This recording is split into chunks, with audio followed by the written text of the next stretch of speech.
Women పట్ల sexual harassments ఈ రోజుల్లో ఎంత కామన్ అయిపోయాయంటే రీసెంట్ స్టాటిస్టికల్ డేటా మనకి వచ్చిన దాని ప్రకారం 6,500 కేసెస్ మాత్రమే రిపోర్ట్ అయ్యాయి.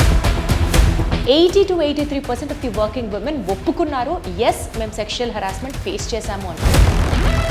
Sexual harassment is not only for women అండి, ఇక్కడ మెన్కి కూడా అవుతుంది. ఇప్పుడు ఫర్ ఎగ్జాంపుల్ సింగిల్ ఉమెన్ ఉంటారు, వాళ్ళు ఎక్కువ ఫేస్ చేస్తారు ఇట్లాంటివి. ఇప్పుడు నెక్స్ట్ నా ప్రమోషన్ అప్రైజల్స్ టైంలో నా ప్రమోషన్ ఎప్పుడు ఉంటుంది అంటే come let's talk over coffee shop అన్అఫిషియల్గా లెట్స్ మీట్ సమ్వేర్ ఈవినింగ్ కలుద్దాం అక్కడ మాట్లాడుకుంటాం.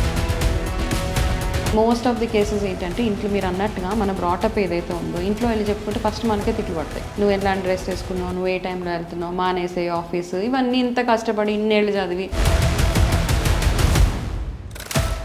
మనం మొహమాట పడుతూ ఉండేనంతసేపు ఈ టాపిక్ గురించి ఎవరు మాట్లాడరు. సొసైటీలో ఆ స్టిగ్మా కంటిన్యూ అవుతూనే ఉంటుంది. ఇంతకీ దేని గురించి అనే కదా.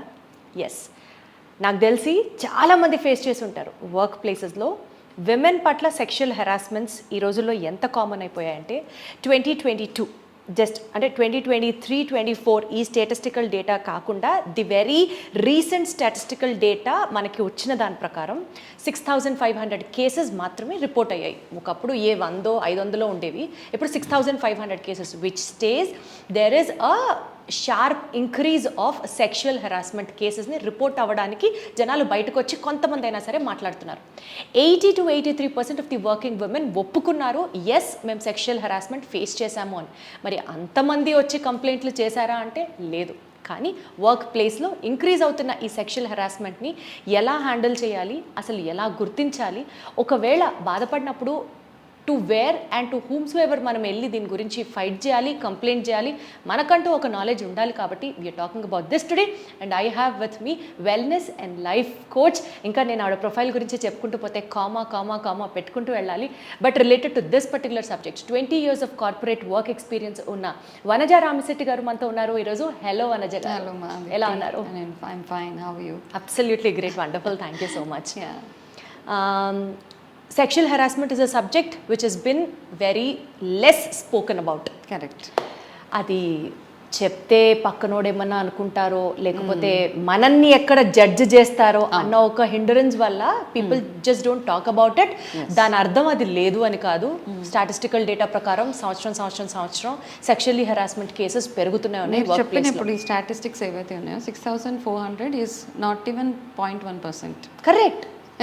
వాళ్ళు ధైర్యంగా వచ్చి జస్ట్ రిపోర్ట్ చేసిన వాళ్ళు మాత్రమే, వాళ్ళ మీద కేసెస్ ఫైల్ అయినవి మాత్రమే నేను మాట్లాడిన డేటా. ఇంకా చాలా కొన్ని లక్షల్లో ఉండుంటాయి.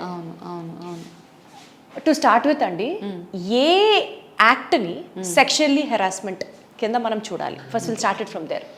ఫస్ట్ ఆఫ్ ఆల్ ఏంటంటే ఒక సెక్షువల్ హెరాస్మెంట్ అంటే ఇప్పుడు రీసెంట్గా ఒకటి కోర్టు నుంచి కూడా ఒకటి వచ్చింది కదా, after 11 o'clock in the night ఎవరు అమ్మాయిలకి కాల్ చేసినా ఆ అమ్మాయి వెళ్ళి కంప్లైంట్ చేయొచ్చు.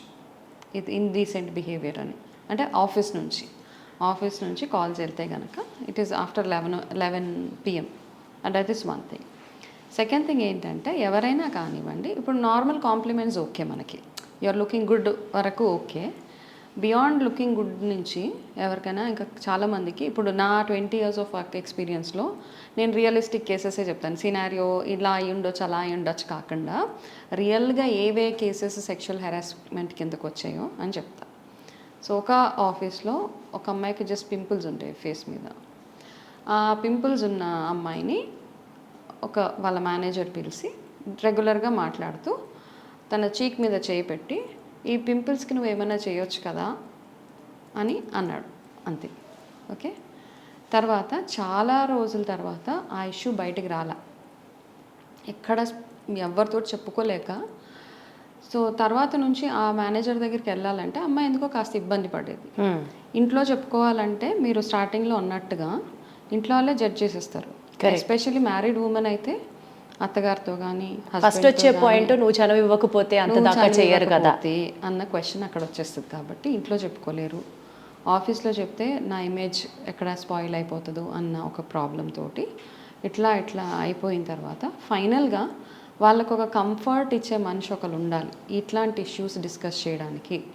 అది నెంబర్ 1 పాయింట్. సో తను అప్రోచ్ అయ్యి నా దగ్గరికి వచ్చి సో షీ జస్ట్ మెన్షన్ ఇలా మేడం ఇట్లా ఇట్లా అయింది, what do you perceive this అని అడిగితే నేను అన్నాను సో ఓకే ఇప్పుడు ఫస్ట్ టైం ఓకే అయిపోయింది, నెక్స్ట్ టైం అవాయిడ్ చేయొద్దు, వెళ్ళు మాట్లాడిన తర్వాత నీకు అర్థమైపోతుంది, next time also same thing repeat అయితే కనుక then we will see what we have to do. So మళ్ళీ కొన్ని రోజుల తర్వాత వెళ్ళిన తర్వాత అగైన్ హీ స్టార్టెడ్ ఇది కాకుండా ఈసారి డిఫరెంట్గా మాట్లాడడము అట్లా. So she came I said ఇప్పుడు ఇక్కడికి ఎవ్రీథింగ్ అంటే ప్రతి ఆర్గనైజేషన్లో ఒక కమిటీ ఉంటుంది, విమెన్ సెక్షువల్ హ్యారాస్మెంట్ కమిటీ ప్రతి ఆర్గనైజేషన్లో ఉండాల్సిందే. ఒకవేళ లేకపోతే కనుక వాళ్ళు ఒక కమిటీ ఫామ్ చేయాలి విచ్ ఇంక్లూడ్స్ ఒకరిద్దరు ఎక్స్టర్నల్గా ఒకళ్ళు ఇంటర్నల్గా మెన్ అండ్ ఉమెన్ టుగెదర్ అనమాట. ఇక్కడ point to be noted, sexual harassment is not only for women అండి, ఇక్కడ మెన్కి కూడా అవుతుంది ఇక్కడ. So this is also there అనమాట. సో ఈ సెక్షువల్ హ్యారాస్మెంట్ కమిటీ అన్నది మాత్రం it's not only limited to women. Okay, any person can have this sexually harass the opposite gender. Opposite gender. So కొంతమంది ఆడవాళ్ళు ఎమోషనల్గా బ్లాక్మెయిల్ చేసిన ఇష్యూస్ కూడా ఉన్నాయన్నమాట, ఇట్లాంటివన్నీ ఉన్నాయి. కాబట్టి సో ఆ కమిటీ ఉందా లేదా అని ఫస్ట్ మనం ఎంక్వైర్ చేసుకోవాలి ఆఫీస్లో. Second person to be approached is obviously your first manager, line manager. ఆ మేనేజర్ తోటే మీకు ఇష్యూస్ వస్తుంటే కనుక ఇమీడియట్గా యూ గో టు యువర్ హెచ్ఆర్కి వెళ్ళి కంప్లైంట్ వరకు లాంచ్ చేసేసిన తర్వాత దాని తర్వాత ఈ కమిటీ ఏదైతే ఉందో if they feel that this is a serious complaint, so I will discuss 1 or 2 more cases about something sexual harassments గురించి. సో ఫస్ట్ అక్కడికి వెళ్ళి అప్రోచ్ అయ్యి మీ కంప్లైంట్ని అక్కడ వెళ్ళి ఫైల్ చేసేయాల్సిందే. తర్వాత ఎంక్వైరీ అవుతుంది, ఇద్దరిని కూర్చోబెట్టి మాట్లాడతారు, ఇవన్నీ సెకండరీ ఇవన్నీ. సో ఏవేవి సెక్షువల్ హ్యారాస్మెంట్ కిందకి వస్తాయి అన్నది తర్వాత ఇంకొక కేసు, రియలిస్టిక్ కేసెసే కాబట్టి ఇంకొక ఇష్యూలో ఏంటంటే one they comment about our dressing. Dress వరకు ఓకే, డ్రెస్కి బియాండ్గా వాళ్ళు నీ డ్రెస్ టైట్గా ఉంది, హిప్స్ దగ్గర టైట్, ఇట్లాంటివన్నీ అంటూ ఉంటారనమాట. ఇవన్నీ అన్నప్పుడు ఐదర్ మనము ప్రొయాక్టివ్గా ఫస్ట్ అక్కడ స్టాప్ చేసేయాలి, I don't like such comments అనేసి. మనం అది చెప్పనప్పుడు మన దగ్గర ఎక్కడంటే మనం కరెక్షన్, ఆడవాళ్ళు ఎక్కడ కరెక్షన్ చేసుకోవాలంటే ఇలాంటి కమెంట్స్ నాకు సున్నితంగా తిరస్కరించడం కూడా నేర్చుకోవాలి. అంతే. Thank you so much for your compliment, కానీ I think this is not me, this is not అనేసి అక్కడికక్కడ ఫుల్ స్టాప్ పెట్టేస్తే వాళ్ళకు ఒక మెసేజ్ పాస్ చేస్తాం మనం, ఏంటి అంటే ఈ అమ్మాయి ఇట్లాంటి కాంప్లిమెంట్స్ని షీ విల్ నాట్ యాక్సెప్ట్ అని. అసలు the best thing is there is no need to give compliments to anybody with in women. It's fine అనిపిస్తుంది నాకు, ఎందుకంటే ఇట్లాంటి ప్రాబ్లమ్స్ నుంచి బయటపడాలి అంటే మనకు తెలియదు ఎప్పుడు to be on a safer side. ఆడపిల్లలకి కామెంట్స్ ఇవ్వక్కర్లేదు, యూసే ఓకే హాయ్ బాయ్ వరకు ఓకే, దాన్ని మించి మనం వెళ్ళి నీ కళ్ళు బాగున్నాయి, నీ ముక్కు బాగుంది, నీ టెక్స్చర్ బాగుంది, ఇవన్నీ అసలు అనాల్సిన అవసరమే లేదు అక్కడ. ఏది ఎప్పుడు ఎట్లా మీ వరకు వచ్చేస్తుందో మనకు నిజంగా తెలియదు అట్లా. సో రెండో కేసు ఏంటి అంటే చాలా సీనియర్, చాలా పెద్ద మనిషి, ఆల్మోస్ట్ పాన్ ఇండియా హ్యాండిల్ చేసే అంత మనిషి, ఒక చిన్న ఇష్యూ వల్ల he is asked to leave the company అనమాట. ఎందుకు అంటే తన సబార్డినేట్ చాలా లో లెవెల్ స్టేట్మెంట్, లో అంటే చాలా అతనికంటే ఒక 5-6 లెవెల్స్ కింద ఉన్న అమ్మాయిని తను ఏదో మెసేజ్ చేస్తే నీ డిస్ప్లే పిక్చర్ పెట్టి ఉంటే వాట్సాప్ స్టేటస్కి చాలా బ్యూటిఫుల్గా అనిపిస్తుంది అన్న ఒక్క దాని మీద he was sacked from the organisation అనమాట. సో వాళ్ళకి అది సెక్షువల్ హెరాస్మెంట్ అనిపించకపోవచ్చు, మనం ఎట్లా పర్సీవ్ చేస్తామో దాని మీద ఇవన్నీ డిపెండ్ అయి ఉంటాయి. సో ఎనీ టైం ఆడపిల్లల డ్రెస్సింగ్ మీద కామెంట్ చేయడం కానీ, వాళ్ళ పర్సనల్ ఇన్ఫర్మేషన్ ఎక్కువగా అడగడం కానీ, అదే పనిగా వాళ్ళని చూడడం కానీ, ఇవన్నీ కమ్స్ అండర్ సెక్షువల్ హెరాస్మెంట్. కొన్నిసార్లు అంటే మన పర్సీవింగ్ ఎలా ఉంది అన్నది పక్కన పెడితే, కొంతమంది నిజంగా సెక్షువల్గా హెరాస్మెంట్కి గురైన వారి గురించి మాట్లాడితే జనరలీ ఏమేం బేరియర్స్ ఉంటాయండి వాళ్ళని వెళ్ళి రిపోర్ట్ చేయకుండా ఉండడానికి? ఒకటి, వాళ్ళని వాళ్ళు జడ్జ్ చేస్తారు. రెండు, maybe because of our cultural brought up or family backdrop, ఏది ఎలా జరిగినా అమ్మాయిదే తప్పు అన్న భావన నుంచే will start scrutinising the facts. అంతే, ఈ మైండ్ సెట్ ఒకటి మారాలి. ఇవి కాకుండా ఇంకా ఎలాంటి బ్యారియర్స్ ఉంటాయి? ఇప్పుడు ఫర్ ఎగ్జాంపుల్ సింగిల్ ఉమెన్ ఉంటారు, వాళ్ళు ఎక్కువ ఫేస్ చేస్తారు ఇట్లాంటివి. సో వాళ్ళు బయటికి వెళ్ళి చెప్పాలంటే మళ్ళీ నన్నే జడ్జ్ చేస్తారు, నేను సింగిల్ ఉమెన్ కదా అన్న ఒక దీని మీద ఉంటుంది. కొంతమంది ఏంటంటే బ్రోకెన్ రిలేషన్స్ ఉంటాయి, లైక్ బాయ్ ఫ్రెండ్, ఇవన్నీ అంటే ఒక్కొక్కసారి ఆర్గనైజేషన్లో మనం ఎక్కువ పర్సనల్ ఇన్ఫర్మేషన్ ఎక్కువగా షేర్ చేసేసుకున్నప్పుడు ఏమవుతుందంటే మన వీక్నెస్లు అన్నీ వాళ్ళకి తెలిసిపోయి అడ్వాన్స్మెంట్స్ కొన్ని ఉంటాయి. ఇంకొక కేసు ఎట్లా ఉంటుందంటే కెరీర్లో డెస్పరేట్గా ఉంటారు, నేను నెక్స్ట్ లెవెల్కి వెళ్ళాలి. ఆ నెక్స్ట్ లెవెల్కి వెళ్ళే ప్రాసెస్లో ఎక్కువగా వెళ్ళి మేనేజర్స్ అంటే నెక్స్ట్ లెవెల్ వాళ్ళని అడుగుతున్నప్పుడు వాళ్ళు ఏం చేస్తారంటే వీళ్ళకి ఓకే కొంచెం అడ్వాన్స్మెంట్స్ చేస్తూ ఓకే ఇలా చేస్తేనే నాకు ఈ నెక్స్ట్ లెవెల్ ప్రమోషన్ వస్తుంది అనేవి కూడా నెంబరు అలాంటివే చాలా కేసెస్ అనమాట. ఇప్పుడు నెక్స్ట్ నా ప్రమోషన్ అప్రైజల్స్ టైంలో నా ప్రమోషన్ ఎప్పుడు ఉంటుంది అంటే come let's talk over coffee shop లో మాట్లాడుకుందాం, ఈవినింగ్ కలుద్దాం, అక్కడ మాట్లాడుకో, ఇట్లాంటివన్నా. ఇవి ఒప్పుకోకపోతే అప్రైజల్ లో వాళ్ళకి ఏమన్నా దాని ఇంపాక్ట్ పడుతుంది, అది ఒక భయం ఉంటుంది. మేబీ ఆ అమ్మాయి ఒక్కటే బ్రెడ్ అర్నింగ్ ఉండొచ్చు ఇంట్లో, she must be the bread winner of the house. So అట్లాంటి టెన్షన్స్ ఎక్కువగా ఉంటాయి. మోస్ట్ ఆఫ్ ది కేసెస్ ఏంటంటే ఇంట్లో మీరు అన్నట్టుగా మన బ్రాటప్ ఏదైతే ఉందో ఇంట్లో వెళ్ళి చెప్పుకుంటే ఫస్ట్ మనకే తిట్లు పడతాయి. నువ్వు ఎలాంటి డ్రెస్ వేసుకున్నావు, నువ్వు ఏ టైంలో వెళ్తున్నావు, మానేసే ఆఫీసు, ఇవన్నీ ఇంత కష్టపడి ఇన్నేళ్ళు చదివి నేను ఒక 20 ఏళ్ళు చదువుకొని జాబ్ తెచ్చుకున్నాక ఇంట్లో ఈ చిన్న దానికోసం ఇంట్లో వాళ్ళని జాబ్ ఆపేయమని చెప్తున్నారు. సో ఇవన్నిటి వల్ల ఆడవాళ్ళకు ఉన్న నార్మల్ ప్రాబ్లమే ఈ సెక్షువల్ హెరాస్మెంట్ పక్కన పెట్టేస్తే అన్నిటినీ సప్రెస్ చేసి భరిస్తూ అన్నీ అనమాట. బయటకి నవ్వు ఉంటూనే అన్నీ సప్రెస్ చేస్తారు. హస్బెండ్ ఏమైనా భరిస్తారు, ఇన్లాస్, స్టూడెంట్స్, ఎనీ వేరే ఆఫీస్లో ఏదైనా అన్నా అన్నీ భరించుకుంటూ వాళ్ళు ఉంటారు. కాబట్టి కానీ ఇట్లాంటి ఇష్యూస్ ఏంటంటే ఓపెన్ అప్ అవ్వాల్సిందే. లార్జర్ ఫోరంలో కాకపోయినా ఇప్పుడు మనం ఏదైతే డిస్కస్ చేసుకున్నామో ఒక కమిటీ, ఒక హెచ్ఆర్, యాక్చువల్లీ కార్పొరేట్స్లో there is something called as Porsche's mandate, where in which every corporate company should handle a legal cell which deals with certain problems. Of course yes. కానీ నా క్వశ్చన్, ఎన్ని కార్పొరేట్స్లో ఇలాంటి sexual harassment cells ఉన్నాయి, దాని గురించి report చేయాలి, ఎన్ని కార్పొరేట్స్లో ఉన్నాయి? పోనీ ఒకవేళ ఎవరైనా వెళ్ళి కంప్లైంట్ చేస్తే how are they helping the victim? విని ఊరుకోవడం పక్కన పెడితే నిజంగా ఒక పెద్ద మెజర్ తీసుకొని ఆ ఎంప్లాయీ పక్కన నిలబడి వాళ్ళకి న్యాయం జరిగిన సందర్భాలు ఏమన్నా ఉన్నాయా? ఉన్నాయి. నేను చెప్పిన 2-3 కేసెస్లో ఎవరైతే కంప్లైంట్ చేశారో, కొన్ని కేసెస్లో ఏంటంటే కావాలని చేసే కేసెస్ కూడా ఉన్నాయి ఇక్కడ. ఓకే, అట్లాంటి ఇష్యూ కూడా ఒకటి హ్యాండిల్ చేశామన్నమాట. జస్ట్ బికాజ్ ఈ అమ్మాయి ఎవరైతే ఉందో ఆ అమ్మాయి మేనేజర్కి ఇంకొక మేనేజర్కి వాళ్ళిద్దరికి ఇండిఫరెన్సెస్ ఉన్నాయి. సో ఈ మధ్యలో ఉన్న అమ్మాయి వీళ్ళ రిపోర్టింగ్ మేనేజర్కి ఏదో ఒక ఇష్యూ, తను ఏదో ట్రావెల్ చేస్తూ పలానా మనిషి నేను ఈ ప్లేస్లో ట్రావెల్ చేసినప్పుడు నాతో వచ్చి 10 o'clock ఇన్ ద నైట్ నాతో మాట్లాడాడు అంటే అతని మీద ఇంకొక పర్సన్ మీద సెక్షువల్ హెరాస్మెంట్ కేసు వేయించేసాడు ఈ అమ్మాయితోటి. She was no way involved. పాపం తనకు అనిపించలేదు కూడా.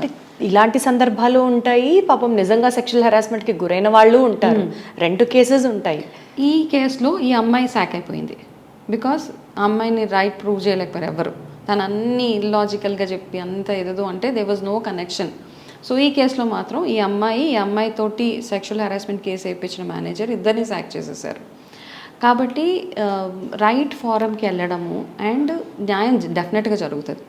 అయితే ఇక్కడ గుర్తుపెట్టుకోవాల్సింది ఏంటి అంటే ఈ మెంబర్స్ ఏవైతే ఉన్నారో 5-6 మెంబర్స్ ఎవరైతే ఉన్నారో వాళ్ళు ఎంత సీక్రెసీ మెయింటైన్ చేస్తున్నారు అన్నది ఇక్కడ చాలా చాలా ఇంపార్టెంట్. ఆ సీక్రెసీ మెయింటైన్ చేయడం కూడా లాలో ఉందా అండి? That they have to maintain 100%. లేకపోతే ధైర్యం ఎలా వస్తుంది వచ్చి వాళ్ళ దగ్గర? అదే కదా, మనం ఇప్పుడు నాకు ఒక ఇష్యూ అయింది, నేను వెళ్ళి చెప్పిన 2వ రోజుకి మొత్తం ఆఫీస్ అంతా తెలిసిపోతే next there is no point. ఇంకొకరు ఎవరు వచ్చి మన దగ్గరికి ఈ హెరాస్మెంట్ గురించి మనకు చెప్పుకోరు. కాబట్టి ఓపెన్గా చెప్పుకోవడం ఫస్ట్. ఏంటంటే మీ ఫ్యామిలీ మెంబర్స్ ఎవరైతే ఉన్నారో వాళ్ళతో డిస్కస్ చేయవచ్చు. అంతే, ఈ మధ్య అందరూ అర్థం చేసుకుంటున్నారు. At least this generation is able to understand. లేదు అంటే మీ క్లోజ్ ఫ్రెండ్ ఎవరైతే ఉన్నారో వాళ్ళతో వెళ్ళి డిస్కస్ చేయొచ్చు. లేదంటే first point is your HR always.